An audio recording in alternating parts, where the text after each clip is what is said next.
Hello and welcome to Dice Justice. My name is Julie. And my name is Dave. And today, Dave will be showing me Agricola, which is now our 7th game in our 10x10. And the 10x10 is you pick 10 games and you play them 10 times.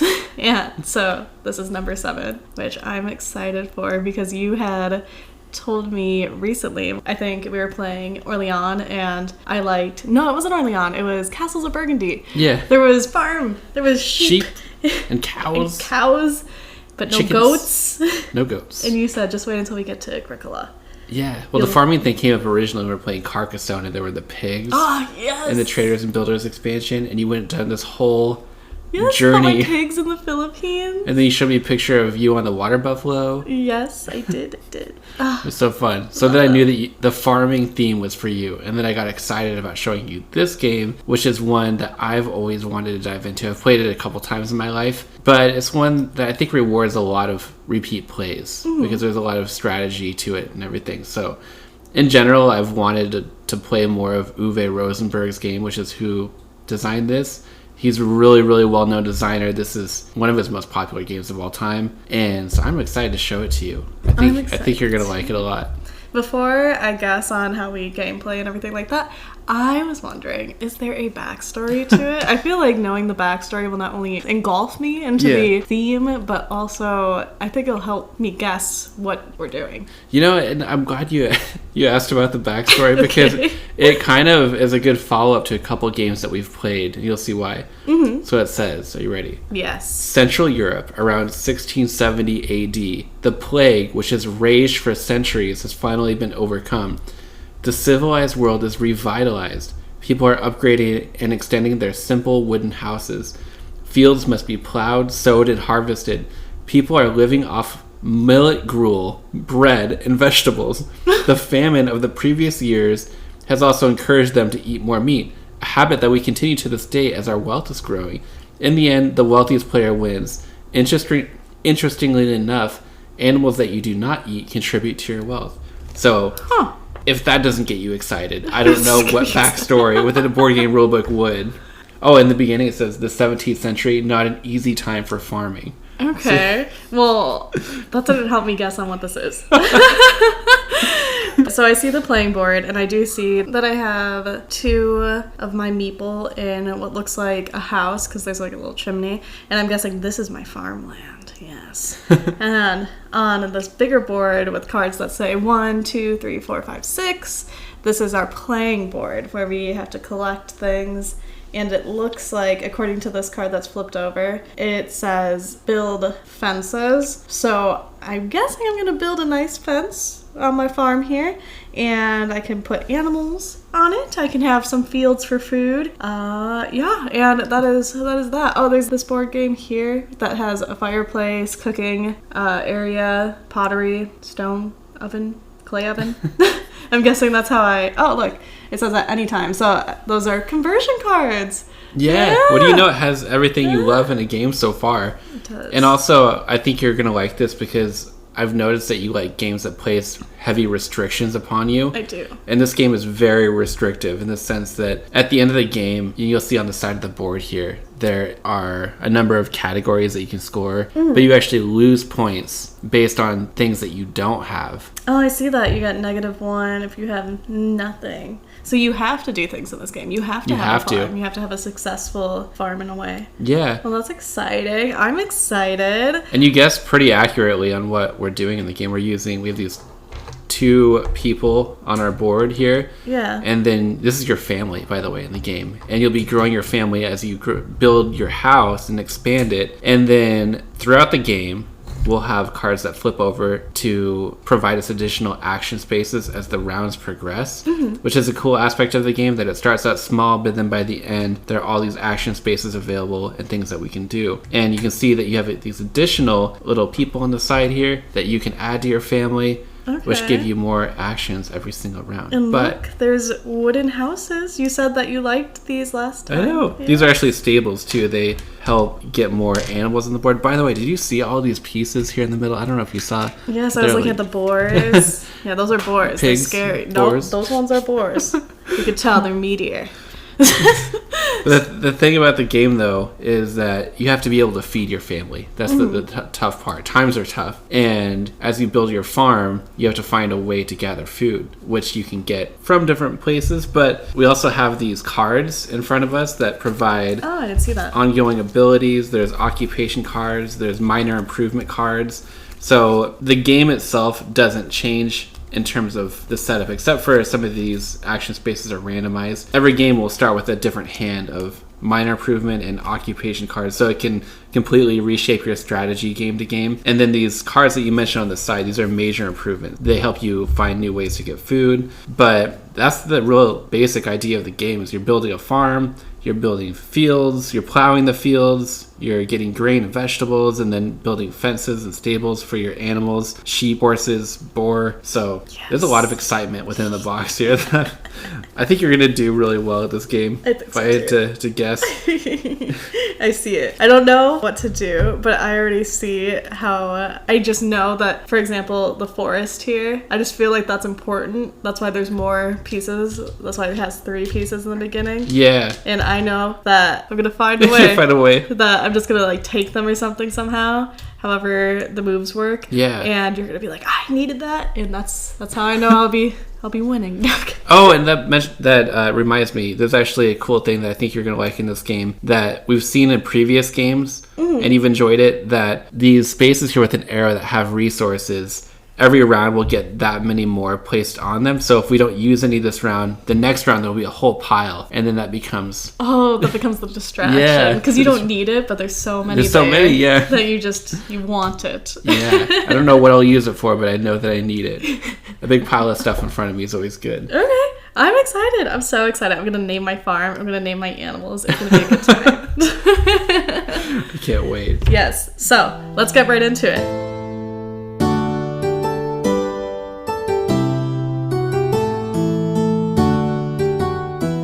So we are back after our initial play of Agricola, and... Who won? You won, but it's funny though because I had said that I was going to really bother you by getting the woods, and you bothered me by getting the wood. Because I just knew that would be your opening strategy. Yes, and then I got fixated. So you know how in games that have tracks, like when we played Lord of the Rings or when we played Orleans, I would always tease you, like, oh, there's a track, you're going to get distracted. I got distracted on feeding my 2 people. I literally only had 2 meeples to feed, which counts for food, and I had food galore. I could have had more meeple, but I didn't. Instead, I just had 2 well-fed individuals. Maybe they had a cat, who knows? They probably had a cat. So there's that. Learning wise though, I would say that this game is pretty easy to learn because, like you said, it reminded you of another game that we had previously played where items would pile up. So like Century Golem Edition, where the crystals piled up on a card, and even if we didn't need the card, we would still take it. And that definitely happened to me.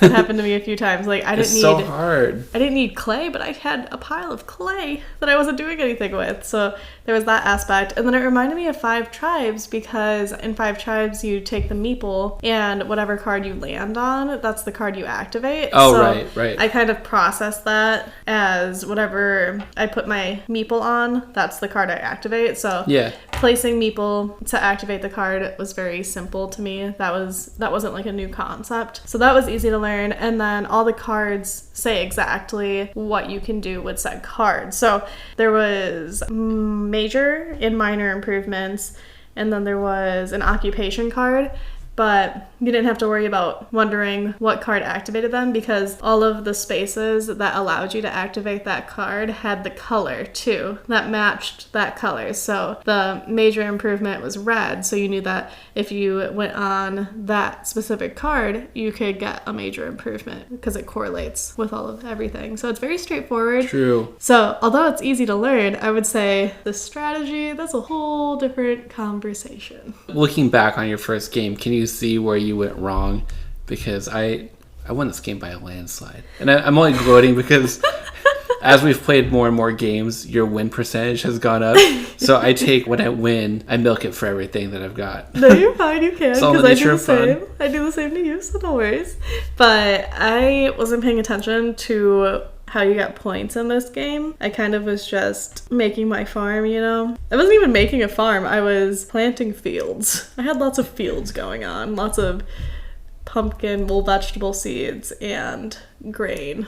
And I think that's where I went wrong. I got fixated on one aspect of the game while you were collecting points because you were building a family, you had a farm, you had animals, like you had the literal farm, like what you would expect on a farm, while I just had a bunch of field and food. I did, and I think it's just understanding the scoring is a little bit trickier to wrap your head around because the game kind of forces you to diversify. So instead of just doing a lot of one thing, you kind of have to do a lot of a little. But then again, you only lose 1 point if you don't have like boar, for example. But the more you get of each type, you get more points. So I can't tell if it's better to specialize as much as you can or diversify, but I think that it kind of forces you into that mindset of trying to do a little bit of everything. I think you need to do a little bit of everything because even if you pick something like here, so I did the vegetables and the grain, even if I got max points in vegetables and grain, that's only 8. Yeah. You know? So you have to do everything, and this game felt like Orleans where I wanted to keep going. I wanted to keep playing. So when you described it as being restrictive, I see that now. I see that, yeah, it's restrictive. I need to plan out my moves. I can't just have fun making vegetables and grain. There's no fun to be had on this farm. It's all about survival. But I think also collecting additional meeple really helps because every action really matters in this game. And so this is a game style that's referred to as worker placement, which the only game that we've played, I think that falls into that category, is Targi, where you place our little meeple around the border and we would get the bonus or benefit of whatever that space was. So the idea is you have these meeple and you place them onto a board to activate an action, but then you deny other players of that action. So you have to be able to use them. But in this style of game, just a little spoiler alert, I've always found that getting additional meeple is always a good strategy because the more actions you can do, the more stuff you can do and build toward what you're trying to do. Well, that's very true because I think we got into the 5th round and you were still making moves because you had all 5 meeple out and I had my 2. So what I could do was very minimal while you did everything you wanted to do. I thought that I had you because when I looked over at your board, you didn't have any food, and then I forgot that you could have like sheep and stuff as food. Yeah. Do you think your first time playing this, was this a game where it felt like there was a little bit too much going on? And the reason I ask is these minor improvement cards and occupation cards, you get 7 of each. And I remember the first time I played Agricola was not long after I got into the board gaming hobby. And I just remember thinking, wow, I can't even wrap my head around what these cards do because I'm just trying to figure out what I can do on the game board. And now I have to look at these cards and figure out when to use them. They require resources and in some cases prerequisites to be able to use them. And then timing of using them plus maximizing the benefit of whatever it gives you. Even when I played this, I put down an occupation card that I didn't even really use throughout the game. So it's kind of a wasted action. But how was that for you? Was it a lot to piece together or did it feel pretty Honestly, simple? I ignored it. The only reason that I laid one down was because I could lay it down for free and then it allowed me to take the player 1 piece to go first. Oh yeah. Because that's when I finally got some wood, was when I got to go first. So that's the only reason I placed something, but otherwise I didn't pay attention to them because they were a little bit too distracting to me because I didn't really comprehend how they would benefit me. Yeah. Because it said, oh, you can, well, one of the cards I had stated that if you use the forest part to collect wood, you could use 2 of the wood to get 3 food. Oh, and wow. I'm over here sitting on lots of food. So I didn't see that as beneficial, and I get that it could be beneficial for certain people, but if you can't go on the forest spot, it already cancels that card out. And then furthermore, if you're going on the forest spot to get wood, why would you waste 2 wood on 3 food if you need that to build fences and whatnot? Yeah. So I'm excited to play the next 9 rounds of our 10x10 of this game, because I feel that Agricola has a lot to offer in strategy wise, and does. I didn't optimize as much as I could because I was distracted by literally just the grain and vegetables. There is a lot of strategy within this game, and I think even just playing it one time with you, coming back to it, it is an older design, so it's designed in 2007, but I really, just after one play, and I'm really excited to dive more into it, I can see how this game would stand the test of time because it's so, I don't know if simple is the right word, but it's just so clean for a design where a lot of games, I think these days, convolute a lot. This is just a very clean-cut, simple design that I think the amount of depth of strategizing to a rule set is pretty ideal. Yeah, I would say it's smooth. Yeah, it's very smooth. Very smooth. That's a thank you. You're One welcome. word for 1,000 words. I was trying to think of what to say. Very okay. smooth game. Yeah, I would say that it's easy to learn, but it's not easy to win. Yeah. You have to think. And I love games where I have to think. Well, I love anything where I have to think because I was, Math 24 Oh, wow. champion. Do you see a lot of math in this game? I'm just curious. I don't see lots of math, but I just kind of gave that as an example because I like to strategize a lot. Yeah. So, as you know, the whole chess background and everything like that, I like games that feel like every move counts and every piece counts. Because it's true, every piece counts, every move counts in this. And if you mess up within the first round, within the first card stating 1, then it sets you up for failure. That's true. So it's very realistic, I would say. I'll be curious to see after 9 plays if this is a game where it feels like one mistake can completely derail you or if there's ways to shift your strategy as the game progresses. Yeah, this is a big difference from the games that we were playing because the games that we were playing, there was some forgiveness. Yeah. Well, this one, it's very unforgiving. Yeah, especially if you can't feed your family because there's these begging tokens which you have to collect. For every single food you can't pay, you get -3 points at the end of the game, which is a big swing. I am excited. I wish I would have got the pottery at the end because I had so much clay for some reason, and then I would have got points, but I didn't. So yeah, those are big cards at the bottom where it gives you points for the card itself and then additional points for leftover resources, which at the end of the game, you don't get any points by default for any leftover wood, clay, or stone. So you have to get one of those cards to make all that worth it. Otherwise, they're just wasted. They are, yeah. This game is very interesting. Yeah, I didn't get any stone. I didn't get any additional family members. There's so much. There's so much to do. I am ready if you're ready. I'm ready. Are you ready? I'll be curious to see which game, how far along these 10 plays will I see that sparkle in your eye where I know The sparkle in my eye? I'm done for. And I think it's good to discuss that I got 24 because anytime I get my score or whatnot, I always want to beat it. So when we were playing Carcassonne recently, I wanted to get 300 so bad, and then I did. So I think that I need my goal to be, okay, I want to get at least 30 next time. I want to get 6 more points in round 2. And I got 39 in this game, just for the record. Yes. I didn't forget my goal to be- You know what? I'll make it 40. It's okay. Okay, let's get to farming.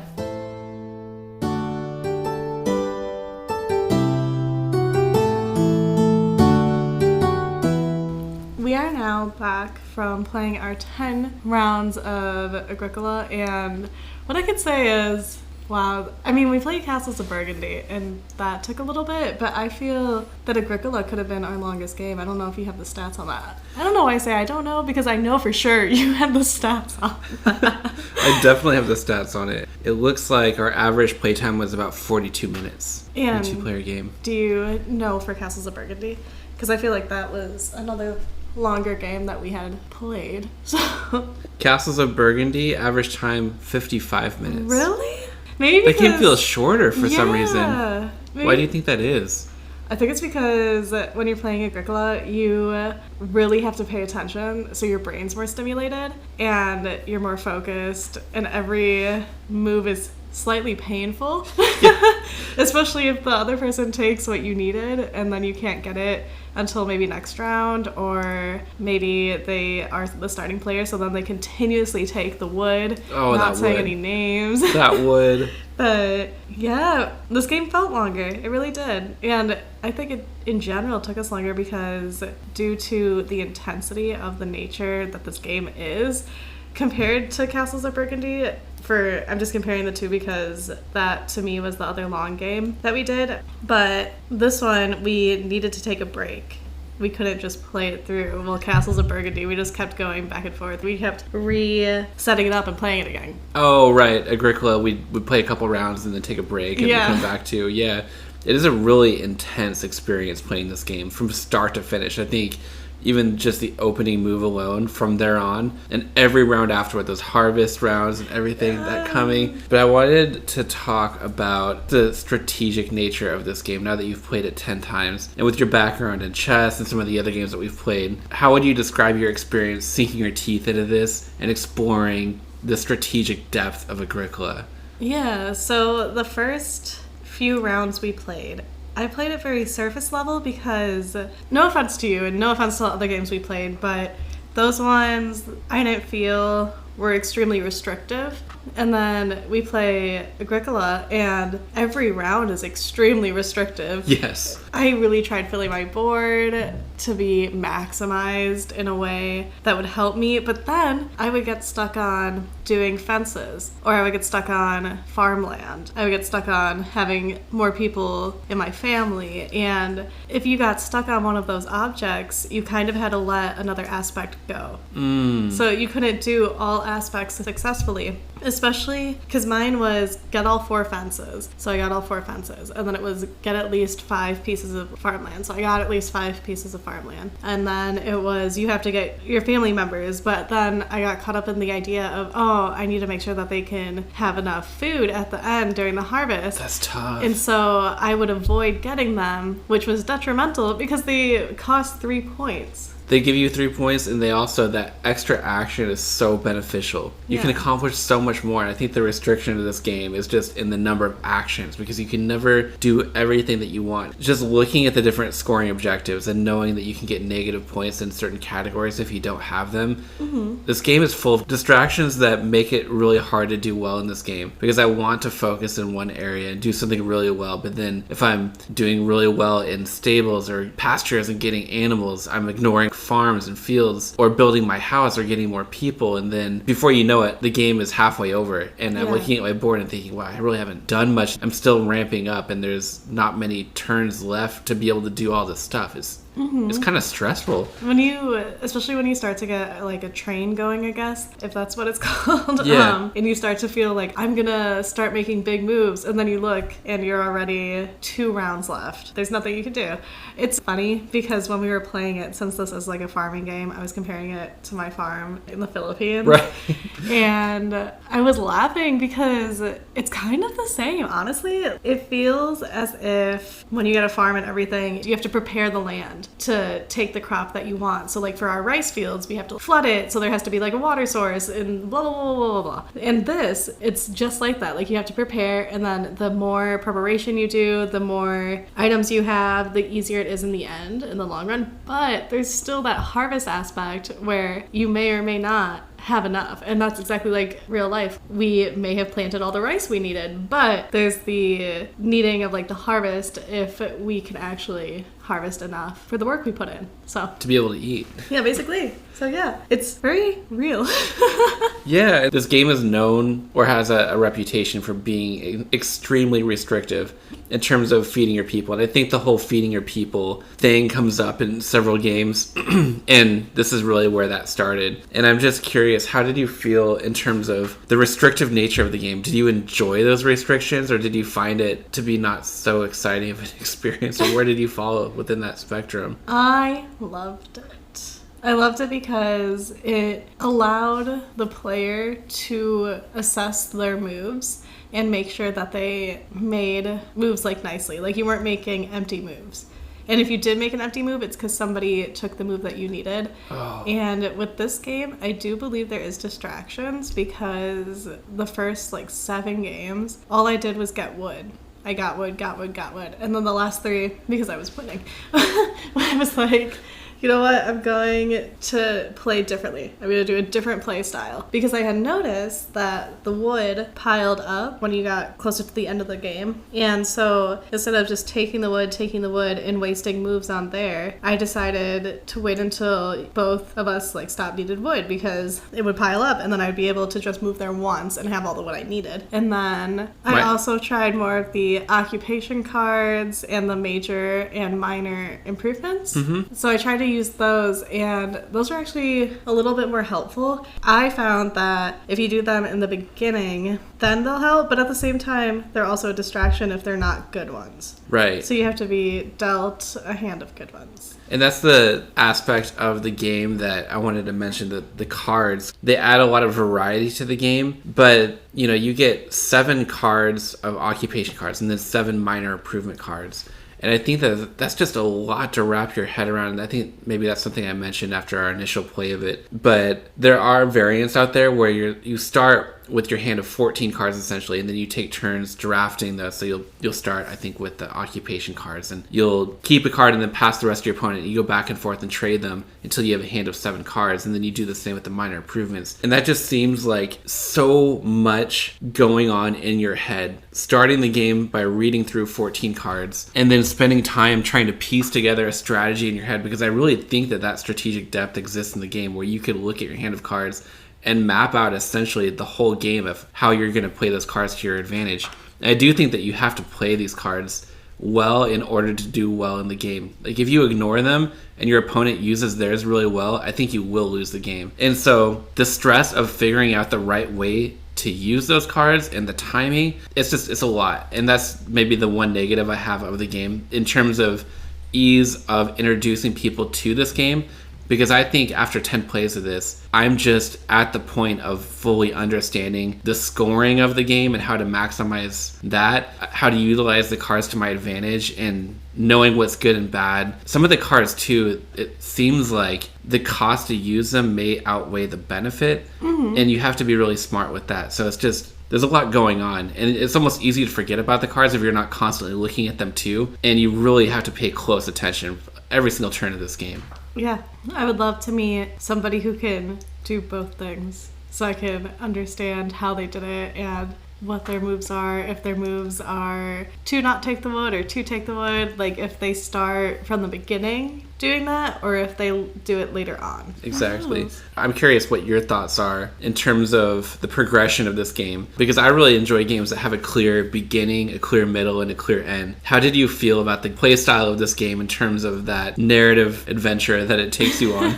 I do feel like there isn't an end, because by the time it gets to the end, I feel like I could actually start doing things. So there's that. And then I do think that by the... What is it? Because there's rounds, and then there's the ones with the actual numbers where it's 1, 2, 3, 4. Oh, I think those are different phases in between harvests. Okay, seasons? Seasons, there we go. Seasons, there we go. So, not until the 3rd season, I guess, do I feel that there is a change in the art. Yeah. Because right now, well, not right now, prior to that, you're just collecting a whole bunch of stuff to then make fences, make choices to get animals, make choices to get food, all of those things. I would say it's about the time that you can get that 3rd worker, if you can build your house to the point. That's about the middle of the game, and where you can start to take off. And it seems, too, that toward the last 4 rounds of the game, it doesn't feel like you've done a lot, but those last 4 rounds, you can end up doing quite a bit and accomplishing a lot in terms of filling in your plots of land and getting vegetables and grain and getting cows and everything on your farm. I know. I love the plow and sow card. That one's probably my favorite. I know you didn't ask what my favorite card was, but I'm just letting you know. The plow, what does that one do? That one allows you to plow a field and then sow it right away. Oh, so right if you away. have vegetables or wheat, you could just lay it down. I like that one. Yeah, I did notice you went for that. I'm glad you mentioned the fact that our initial play of it felt a lot more open and you can do everything, and then as we played more, it felt more restrictive, because I noticed that the more we played it, the more we paid attention to what the other person was doing, and there were turns where you really made a move that caused me pain. Oh, I know. And this is a game too, if you're not paying attention, you accidentally make the wrong move, you'll regret it for the entire rest of the game. And there was one where you took something I had planned on taking and I didn't have a backup plan, and then I couldn't feed my people and I had to take the sheep. Yeah, the sheep. There was like 5 sheep. I was planning on taking that and then using my fireplace or whatever that is to convert it into food. And then I wasn't planning that you would take the sheep because on your board you had nowhere to put them. But you did the exact same thing. And then I had no way to get enough food. And then you have to take a negative 3-point chip for every food that you can't feed your people. I love that. So I had to take negative 6 points. And that literally, that one mistake cost me the game. If I had done something differently and took that sheep a turn earlier, then I would have won. I would have won. And this is a game where if you lose, you can pinpoint the exact decision you made that made you lose the game, I think. Did you find that too? No, because if you made the wrong decision way in the beginning, then I couldn't pinpoint it. But I could pinpoint when I felt like I was losing. Oh, like by looking at my field and looking at how many rounds we had left, I could assess it from that point and decide, yep, I lost. And this is a really depressing game once you start feeling like you're not doing very well. Yes, because remember my very last turn, you went to the bathroom, and while you were in the bathroom, I counted your points, and I counted my points, and I was trying to assess it, and I was just like, there's no way. There's no way. There's no way. I think this game, I don't know what you think, but it's either a game where it's really fun to play or it's really not a good experience, because if you're making like all the right decisions, you get a good hand of cards, you play them really well. This game, it just sings from beginning to end of building up this farm and doing it really well. But on the other hand, if you make some bad decisions and you're slow to get moving and the other person gets ahead, it's just not a fun experience. I like it. I like it no matter what. No matter what. No matter what. I don't know, there are a few turns, the games that I did win in this, we could talk about who won the game. Yeah, the who won? challenge. Who won the top 10? You did. Yay! But it's because it was 5-5 and we played 2 more rounds, and then you won those 2 rounds, so. Yes. Maybe I was just going easy on you. No, I'm kidding. No, I like this game a lot. I do think, though, that this game is not for beginners whatsoever. No. Because there's so many aspects that have to be learned about it. Like, you could definitely show somebody who hasn't played that many games, and maybe they'll like it, but there's the chance that the aspects may be too difficult to perceive or establish correctly, and then the person might get frustrated. This could be a really frustrating game for new people, especially if you're playing with players who know the game really well. You would not stand a chance in this game as a first-time player, just understanding, because by nature of the way it's set up with all the cards face down to begin the game, and then they slowly get flipped over as each round progresses, just experienced players know what's coming up and what kinds of actions will be available, what resources are useful in the beginning, middle, and end of the game, because that changes, and then how to maximize those minor and major improvement cards, occupation cards, all of that. Is just the first 5 games at least are going to be learning rounds of this. Yeah. And the rules aren't that complicated, I don't think. Did you find them complicated to wrap your head around? No, the rules are pretty self-explanatory, where you just pick things that you want, and the meeple placement of it. If there's a meeple on it, you can't use it. Like, very straightforward. It's just the how do you use things? Yeah. To make sure that you get the resources that you need. And it's so interesting because I remember I was just like, I love resource games, and then he showed me this one, and I'm like, I still love resource games, but yeah, this one hits a bit. And I know you loved Castles of Burgundy and Orleans a lot, the last 2 games we played. How would you compare this to the experience of playing those games? Because I think all 3 of those are extremely different. Yeah, I think they're all different. Yep. I think in difficulty-wise, it would probably be, this one would be the most difficult, and then it's hard to decide between Orleans and Castles of Burgundy because I didn't feel like they were difficult. Like, I feel like for Castles of Burgundy, you could make wrong moves, or if somebody took what you needed, it wasn't the end of the world because it would come later on, and that individual could only fill a certain amount. So, for example, if you needed the mines in Castles of Burgundy, you could only keep, I think it was like 3 or 4 mines on your board, but there's more than 3 or 4 rounds in which the mines get reset. Right. So if that person finished it, then the other person would be able to still finish theirs too. True. Because that would happen with us, where I would finish mine and then you could finish yours. And then with Orleans, that one was, I wouldn't say luck based, but you were pulling tokens from a bag, and so you needed that aspect of luck, I guess, to hopefully draw what you're looking for. So, okay, so it would go Agricola as most difficult, and then I would do Castles of Burgundy, and then I would do Orleans, and the reason I do Orleans as the least difficult out of the three is because Orleans does remind me of Quacks of Quedlinburg, just a little different. But the question is, which one is the most fun? Oh. I don't know how I got onto that. Or payoff, like at the end of a 10x10, looking back, which one would you say provided you the most satisfying experience? I would say Agricola. Really? Yeah. That's interesting. I don't know if it's because I like formed a weird connection with my sheep and you did. other animals, and then I was sad that I had to use one to eat. I think, yeah, they're so different. I think out of the three, Castles of Burgundy and Agricola are pretty close in terms of how much I like them. But the difference between Castles of Burgundy and Agricola is, in Castles of Burgundy, that's a game where I'm basically having fun the whole game. I'm grabbing tiles and putting them in. I'm getting bonus points. Life is good. Scoring points, filling in my field, grabbing the sheep, all that, getting the castle, bonus turns. And you're getting points along the way. Getting points along all these dopamine hits of doing really well and all that good feedback along the way. And it's a game where I'll finish it, I want to play it right away again. Mm-hmm. Good times. Agricola is such a mentally taxing game, but the payoff is also really big. If we play this game and I do really well, it's such a satisfying experience to look at my board and know, wow, I overcame all this adversity along the way and managed to pull this off, in spite of the fact that the game is literally trying to starve your family. Yeah. And on the flip side of that, when I get to the end of a game of Agricola, I don't necessarily feel like playing it right away again. I'm good with that experience because it was so intense. You gotta process it. I did really well, and I almost don't like the feeling of, no, I have to start all over again, and what if the strategy doesn't work out for me? I like to end on a high note. Mm-hmm. So they're very different experiences for what I'm looking for. That's a good point too, sorry. No matter, even though the cards were the same, it felt different. I don't know how, but I couldn't play any of those technically 12 rounds the same, no matter how hard I tried. You can't have just a go-to strategy in this game because your opponent can block you, or there's different cards that you get that could push you in other directions. And this was just when we played with 2 players. I can't imagine playing with 4 and having all those people block you. Yeah, no, I played my first game of Agricola was not a positive one. It was with 5 players, and I would not recommend that game with 5 players. It was with 5? It went for over 3 hours, I think. It was like 3 to 4 hours. How did you guys play with 5? There's an expansion, I think, that adds a 5th player. I was just... I knew at that point this is not a game for 5 players, and it dragged on too long.